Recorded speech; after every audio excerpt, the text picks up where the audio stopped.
मंडळी, मे महिना सुरू आहे आणि दुपारचं आमचं जेवण झालंय आणि जेवण झाल्यानंतर मे महिन्यामध्ये आपल्या महाराष्ट्रीयन लोकांमध्ये आपण काय करत असेल तर ते बघा. एक मिनिट हे बघा. हा आहे आपला कलमी हापूस आणि रत्नागिरी हापूस आंबा आहे. जबरदस्त. काल परवापर्यंत तो आतमध्ये होता प्रोजेक्ट आहे ना. हा हिरवा होता ना. हिरवा होता, पेंड्यामध्ये होता. हा तो सगळे एकदम पिकायला बरोबर. नको. अजून सुद्धा हे सगळे पिकलेले नाहीयेत. काही हिरवे आहेत हा त्याच्यात. हा अर्धवट हिरवे. म्हणजे सगळे एकदम पिकायला नको. हे बघा खाण्याची पद्धत.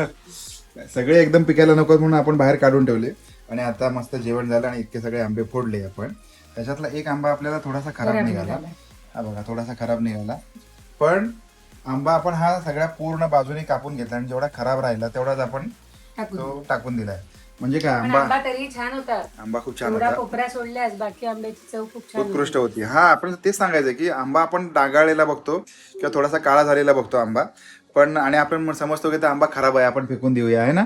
पण असं काही नसतं. हा आंबा बघून घ्या, आंबा पूर्ण चांगला आहे. पूर्णच खराब असेल तर टाकून द्या.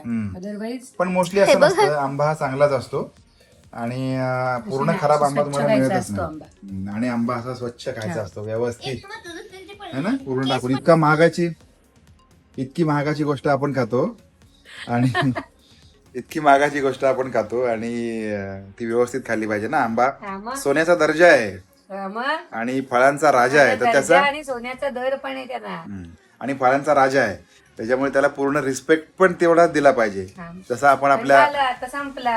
आता एक 15 दिवस संपला की परत पुढच्या वर्षीपर्यंत आंबा नाही. मग कुठले आपण ते तोतापुरी, केसर आंबा तेवढे आणूतच. बरोबर.